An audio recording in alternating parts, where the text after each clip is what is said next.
Good morning. I want to talk today about the Saturn-Neptune conjunction and the impact that it might have on Russia and Putin. There are a couple of difficulties, however. We certainly know the day that the new Russian Federation was born and that the old Soviet Union collapsed, but we don't necessarily know the exact time. A lot of people use the time for when the new flag went up the pole and the old flag came down, but surely the decision was made a little bit before that. So I have a time that some people use, which comes before the raising of the new flag on the flagpole, and I think that works well, but there's always a bit of uncertainty there, and that can affect rising signs and house cusps. Also, there's some uncertainty regarding Putin's birthday. His birth data.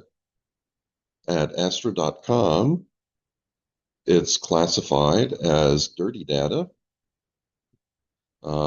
It's given that type of rot and rating. But the birth date and time and location that most astrologers use has been verified by Putin's webmaster for whatever that is worth. And I think it works pretty well too. So that's what I'll be using. But we need to still take things with a grain of salt. Okay, now just give me a minute and I will share my screen and we'll get started. As usual, I have to get rid of some panels so that I can see what I'm doing.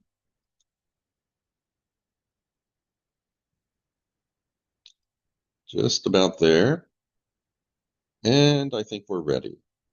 So this is the Saturn-Neptune conjunction and Russia.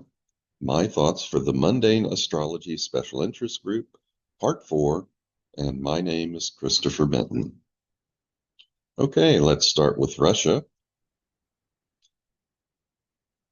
The facts are that Russia has a long history of major changes occurring around Saturn-Neptune conjunctions. If we go back to 1882, well, first note that Tsar Alexander II was assassinated in 1881. And we know from research by the late Dr. Johnson Holt and others that outer planet conjunctions can demonstrate their effects at least a year before the conjunctions actually occur. So even if the conjunction occurred in 1882, it can impact things back in 1881. Now, Tsar Alexander II, he was a reformer. He was progressive and liberal. But after his assassination, his son, Alexander III, became Tsar, and he was far to the right.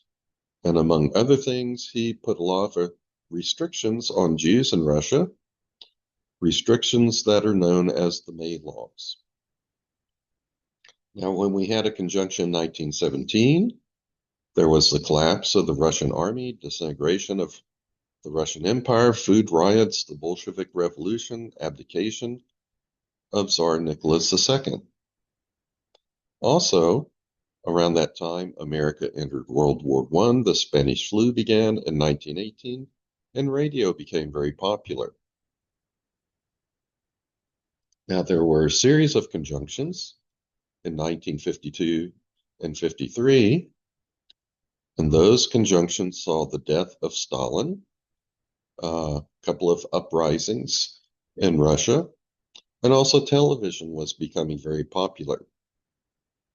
As I've mentioned in some other videos, we usually see big changes in media whenever there is a Saturn-Neptune conjunction.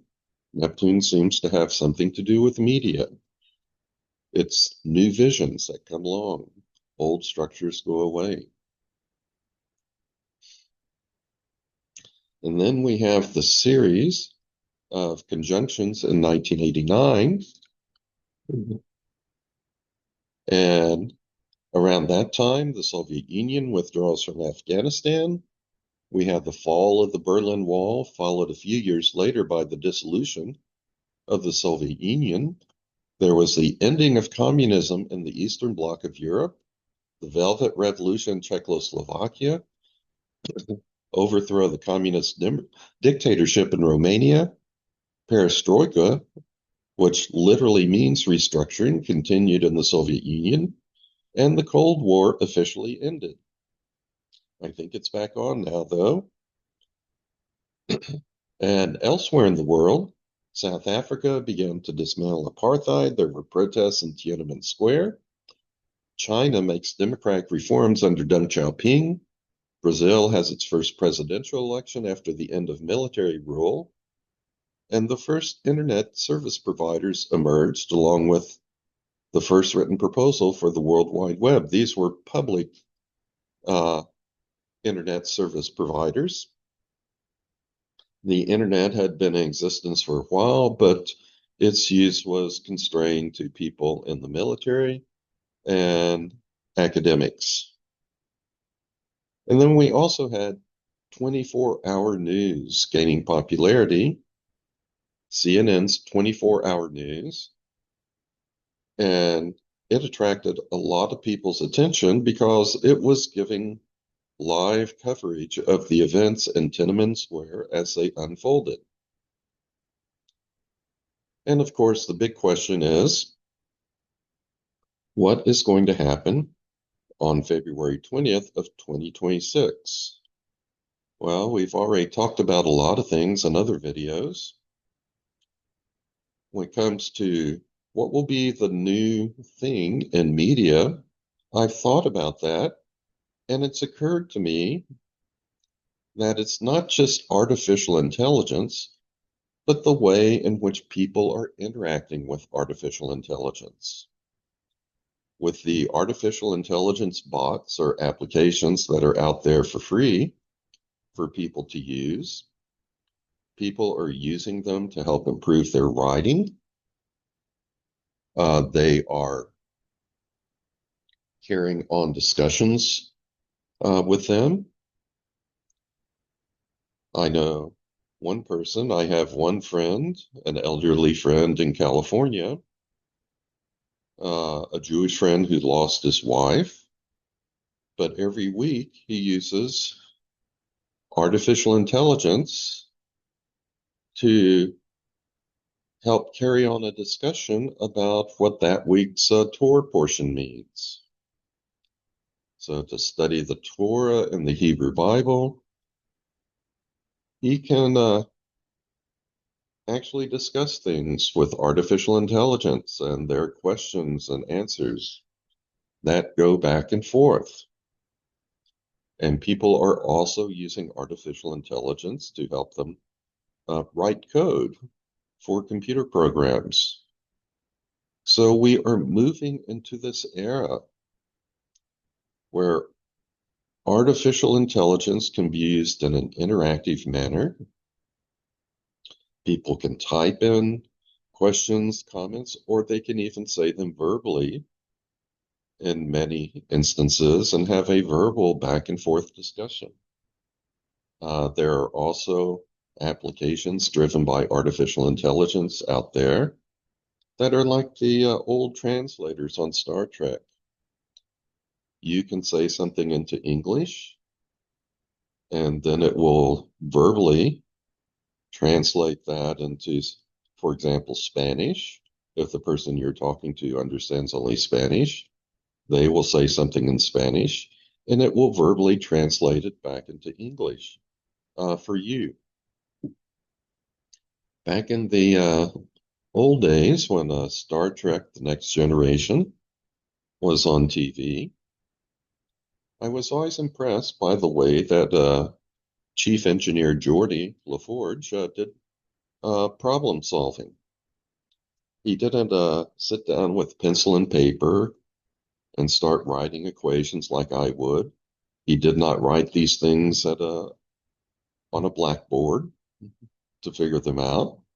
Instead, he did problem solving by asking the ship's computer the right questions. And it was a verbal back and forth. And that is the era that we are starting to move into. And I think we're just at the beginning of it. In some countries, like Japan, for example, there are corporations, people at work trying to develop human-like robots.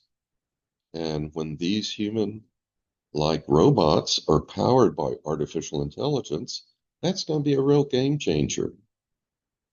And we can already foresee that we will be able to verbally interact with them.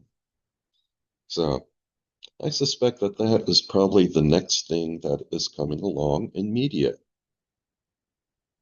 Okay. Now, let's talk about Russia.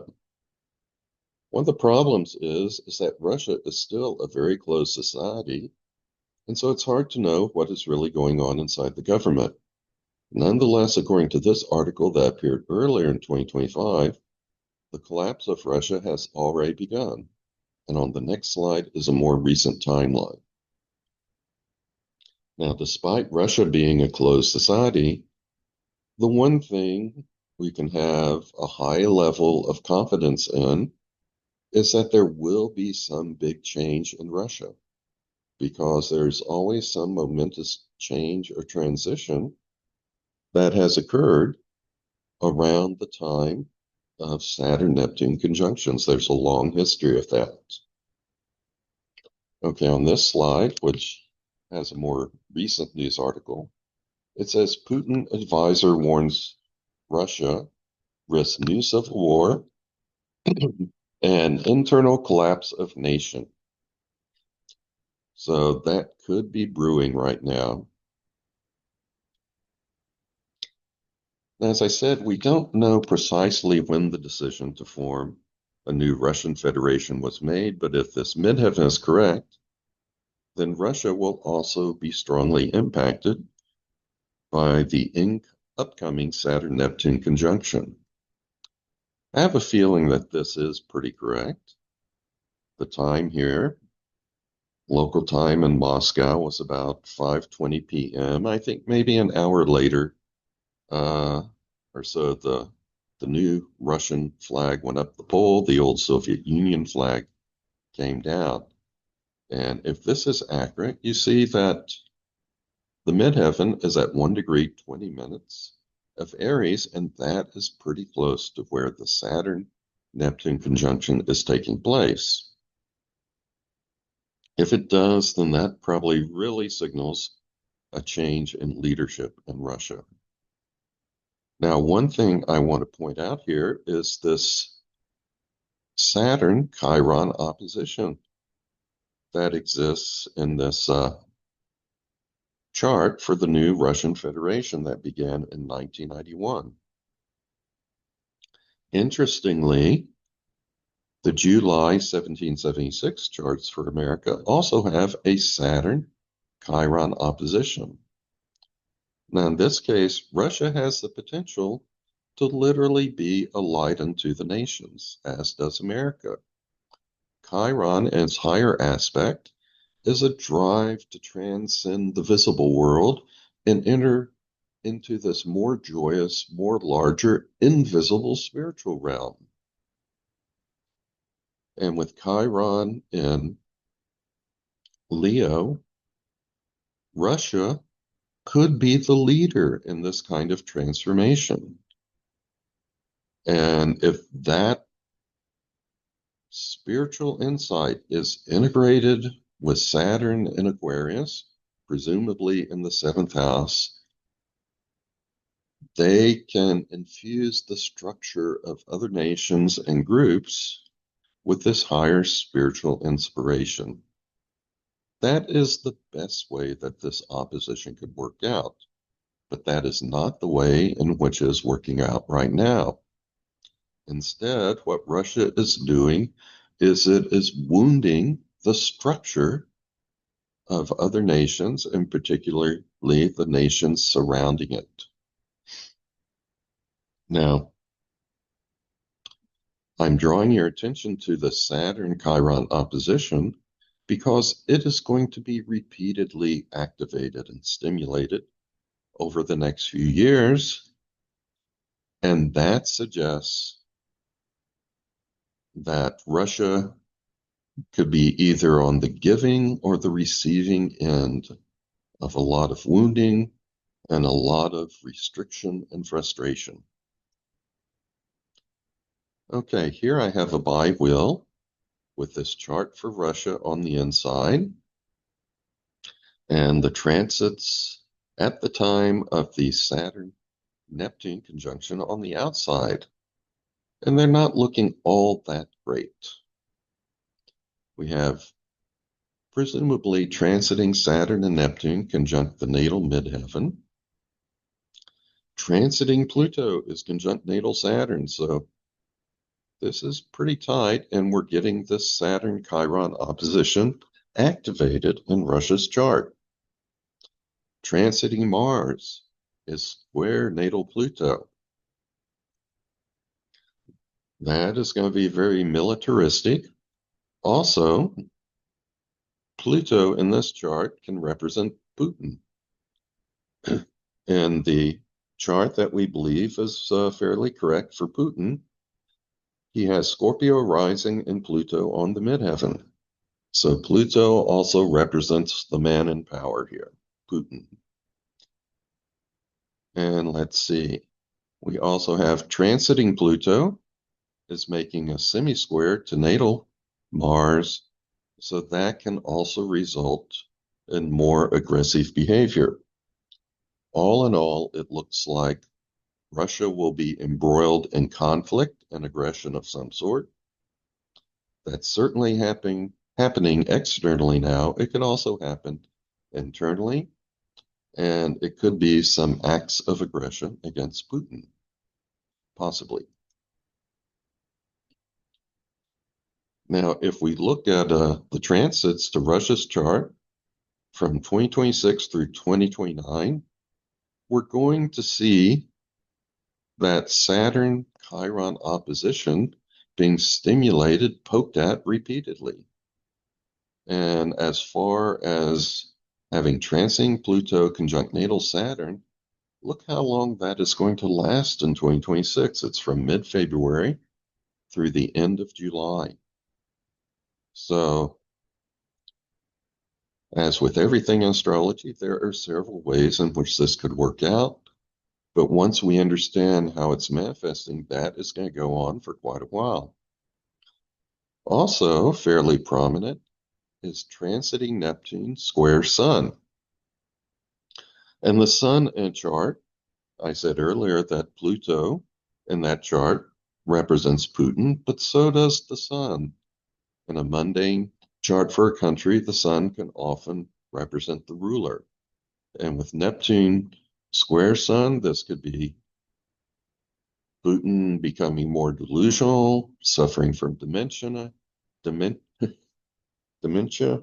going crazy, maybe having Alzheimer's, or it could be assassination attempts against Putin.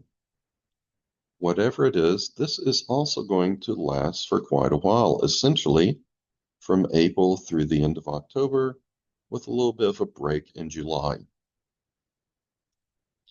Then 2027, things get a little worse. We still have Pluto, transiting Pluto conjunct natal Saturn, with a 1-degree orb from January through February, and then latter part of July through the end of the year.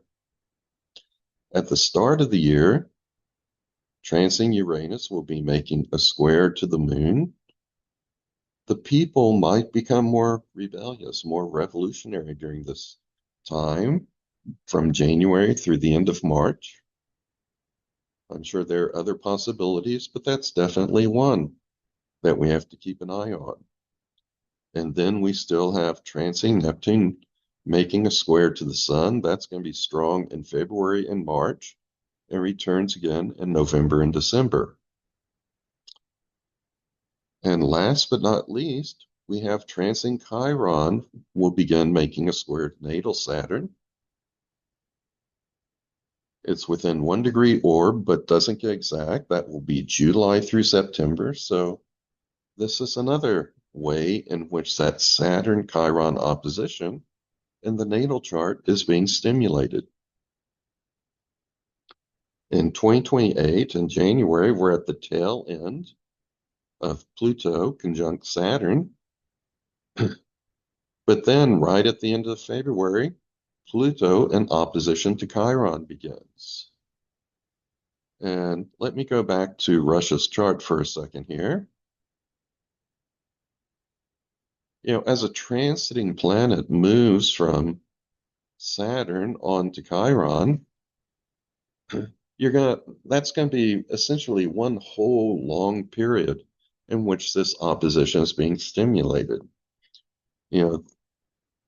Activating this side doesn't happen without affecting the other side of this opposition at the same time. So this is going to be ongoing for quite a while. So let's see, we were right here, late February through the end of July. Pluto is in opposition to Chiron. And then we're going to have Chiron and Saturn making some squares to natal Saturn in May, and then later again in November and December. And then in between that, we have Saturn and Chiron making squares to natal Chiron. So wounding, frustration, restriction, whether it happens internally or externally or both, that is going to be a theme for Russia for the next few years. Let's see, from August through October, transing Uranus will square Jupiter. That may magnify some feelings of revolution inside Russia, for example. Possibly it could refer to innovation and invention. But I think it's very likely, given the circumstances, we'll also see revolutionary tendencies in Russia, perhaps among the people. And then we get to 2029. We have Uranus in opposition to Mercury, Saturn, transiting Saturn, squaring natal Saturn, transiting Pluto, getting into this opposition with Chiron, January through March, and then mid-July through the rest of the year. At the same time, transiting Chiron is square natal Saturn, and transiting Saturn is square natal Chiron. So there's going to be a lot of tension to deal with in 2029. And let's see, we also have transiting Chiron, square natal Chiron, in April, May, and November, December. Additionally, transiting Saturn in opposition to natal Pluto. This can affect the country or Putin. And that happens around July and November of 2029. And I don't have this one inside a rectangle, but when the transiting North Node comes into conjunction with the Sun, that could also impact Putin as the leader of the country. And then in September and October, transiting Uranus is in opposition to Mars. That could possibly be violence from internal revolution. But of course, I'm sure there are other ways that could work out too. But the main point is, for the next few years, and increasingly so, we're going to be seeing that opposition, that natal opposition between Saturn and Chiron in Russia's chart, stimulated and activated over and over again. So we expect some sort of big change to happen in Russia. And it's hard to say how long Putin will last. Okay, here's a graphic ephemeris, which just shows you the times when Pluto and Chiron will be interacting with natal Saturn and natal Chiron. So just another more visual way to look at things. And now let's talk a bit about Putin. As I've said, the accuracy of this birth data is somewhat in dispute, but it has been verified by Putin's webmaster. And notice that Putin was born under a Saturn-Neptune conjunction, and with Pluto in the south node and midheaven all conjunct up here, he wants to be an old-style Russian Tsar. Now, Saturn and Neptune are also going to be conjunct Mercury, and if our birth time is correct, if our birth date is correct, Mercury is the ruler of his 8th house, death and transformation. So, a few things are certainly possibilities here. Being born under a Saturn-Neptune conjunction, he will probably resonate quite a bit with Saturn-Neptune conjunctions. So this upcoming Saturn-Neptune conjunction should impact him and his life a lot. And with this conjunct Mercury, he will likely undergo some sort of transformation, or given his advanced age and other circumstances, maybe even death. And of course, this could also refer to other people's money and debts. He might become richer. He might plunder even more wealth from Russia if there is wealth still left to be plundered. Okay, if we look at the aspects to this chart, at the time of the Saturn-Neptune conjunction, February 20th, and I got 2025 here. That should be 2026. Did I make that mistake on my earlier chart for Russia? Let me see. Yeah, I sure did. That should be 2026. So, sorry about that. As I always say, my blood type is type O because I make so many typos in everything I write or do. So, February 20th, 2026. On that date, transiting Mars will be in opposition to his Pluto, midheaven, and south node. So there could be some accidents or acts of violence or uprising that he has to deal with. Transiting Mars will also be making a semi-square to his natal Chiron. That increases the chances of some sort of violence or wounding against him. And transiting Chiron will be opposite his natal Mercury and Neptune.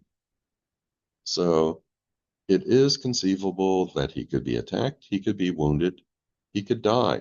But again, remember, that is just one possibility. And given the measures he takes to protect himself, that is not necessarily the most likely possibility. Okay. Now, I'm not going to cover his transits from 2026 through 2029 in great detail because, frankly, I'm not sure how long Putin is going to remain in power, and I'm not sure how long he's going to live. He could die of natural causes. He's in his 70s. He was born in 1952 like me, and he could be assassinated. He could be deposed of in some way and then become irrelevant. So you can always pause the video and take a look at these graphs of upcoming transits a little bit more closely. Draw some of your own conclusions. But I want to point out that over the next few years from 2026 to 2029, we're going to see some hard aspects involving Saturn, Chiron, and Neptune quite a bit. So, for instance, here we have Chiron opposition to Mercury, Saturn square Mars, Saturn square Chiron. Also, Uranus conjunct Moon. He'll be rather manic. in some periods here, most likely. Saturn in opposition to his sun. Big period of restriction on him this summer. And you might recall that in summer of 2026, Saturn is also going to be impacting the USA July 2nd, 1776 chart quite a bit. That's an interesting parallel. In 2027, he continues to have Uranus conjunct Moon, and then he has an awful lot of transits involving Saturn, one after another. Saturn opposition Sun, Saturn opposition Saturn, Saturn square Uranus, Saturn opposition Neptune, Saturn opposition Mercury. And then he has Neptune square Chiron for an extended period from June through August of 2027. And then in 2028, more aspects from Saturn. Saturn opposition Neptune, Saturn opposition Mercury, Neptune squaring Chiron even more strongly from about mid-March through mid-May, and then second week in September through the rest of the year. That could be wounding from assassination attempts, possibly. And then he also has Saturn in opposition to Venus. And then in 2029, Neptune still square Chiron, January through a little bit beyond mid-March. And then Saturn opposition Venus, Saturn conjunct Jupiter, Chiron opposition Venus for a very long period from June through October. And then we end with Saturn making a square to his natal lunar nodes, and Saturn also square Pluto. So all in all, in those graphs, I counted up 16 aspects that involve Saturn, either transiting Saturn or natal Saturn, 5 that involve Chiron, 5 that involve Neptune. So these planets are going to be the ones that are the most prominent in Putin's life from 2026 through 2029. Aspects involving Uranus occurred 3 times, and there's one involving Pluto, I think one involving Mars. Let me go back and take a look here.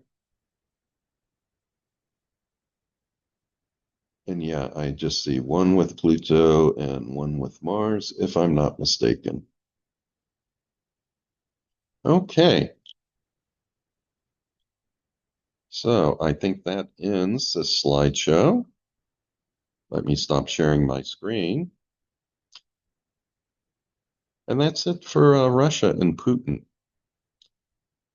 Again, I didn't go into tremendous detail regarding Putin, given a few of the questions about his birth data and the fact that I'm really not certain that he's going to last all that long.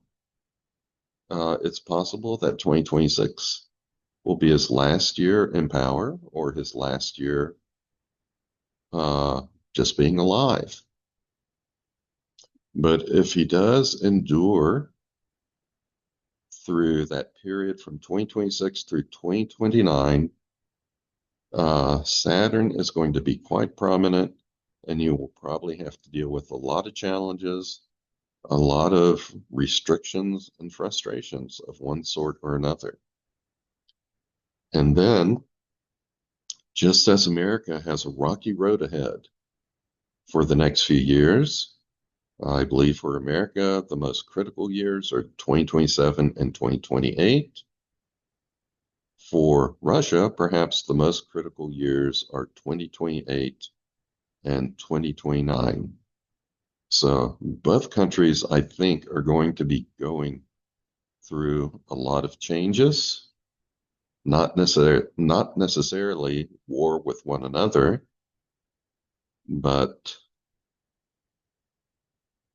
Each will be, as what is the saying, hoisted on their own petard.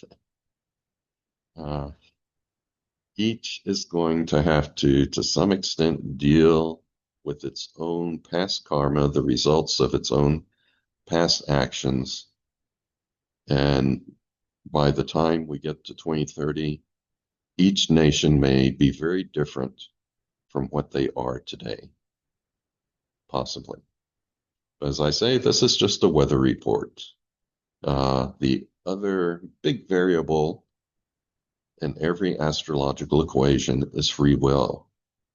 We can tell people what the weather will be. We can tell them a hurricane is coming, but we don't know what they are going to do in response to that.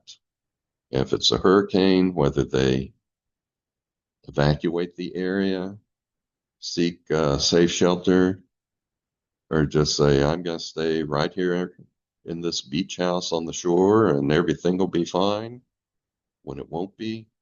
Well, what people decide makes all the difference. So, as we go forward, I hope that each of us makes good decisions. And with that, I'll just say so long and be well.